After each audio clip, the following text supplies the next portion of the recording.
Hey guys, welcome back. I'm Jeb Smith, and in today's video, we're going to discuss protections that were just put in place to not only protect tenants, but protect owners of multifamily units. Yesterday, the FHFA, the Federal Housing Finance Agency, who oversees Fannie Mae and Freddie Mac, came out and said that they are going to extend the protection on forbearance for those in multifamily units, the owners and the tenants. And we're going to dive into that article, explain it. But before we do that, I want to take a minute and introduce myself again. My name is Jeb Smith. I'm a real estate broker here in Southern California. If you're new to me, new to my channel, it's all about real estate, helping buyers, helping sellers, tenants, landlords, just helping guide you through that real estate process. So do me a favor and hit that subscribe button if you're interested in staying up to date on all things real estate related. Okay, let's take a minute, bring up that article from FHFA that goes over those new protections that are put in place to help those that own multifamily units and the tenants that live in those properties. So here's the article from FHFA that provides tenant protections. So protections apply to properties with enterprise-backed loans that are in forbearance, and that is Fannie Mae and Freddie Mac. Today, so this was released on the 29th, today is the 30th. Today, to help renters in multifamily properties stay in their homes and to support multifamily property owners during the coronavirus, the Federal Housing Finance Agency announced that Fannie Mae and Freddie Mac are allowing servicers to extend forbearance agreements for multifamily property owners with existing forbearance agreements for up to 3 months, for a total of up to 6 months. While the properties are in forbearance, the landlord must suspend all evictions for renters unable to pay rent. The forbearance extension is available for qualified properties, again with an enterprise-backed multifamily mortgage experiencing a financial hardship due to coronavirus national emergency. So basically what it says is if you currently have your property, your multifamily property in forbearance, they're allowing you to extend it for an additional 3 months, so for a total of 6 months. But if you decide to do that, you should be allowing tenants in those properties to not pay the lease for those months. That is part of the deal. So if you are currently a landlord in forbearance and you're charging your tenants, or your tenants are continuing to pay rent during that time, that is not allowed. So make sure that you're extending those same rights to the tenants.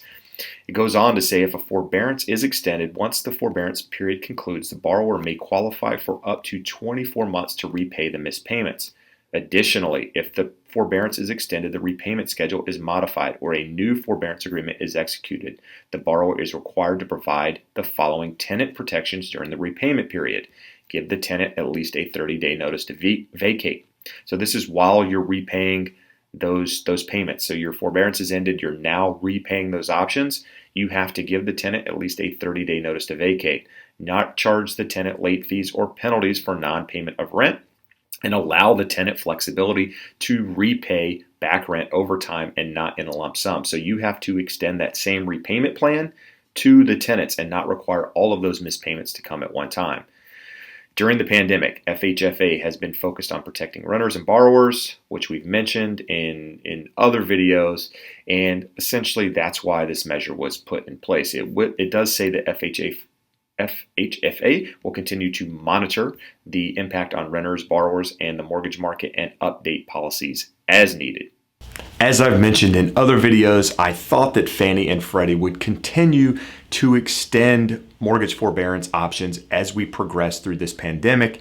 They would change their guidelines as they see fit.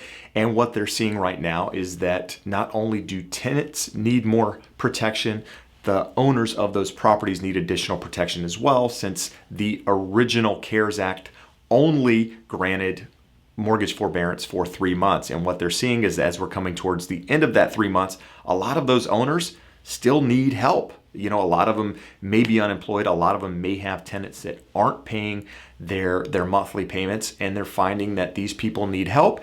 And so they're continuing to allow them to extend that forbearance. They're providing relief. And my belief is that they'll continue to do that as we progress through this. So chances are they're not just going to come out and say 1 year like they did with single family homes and condos.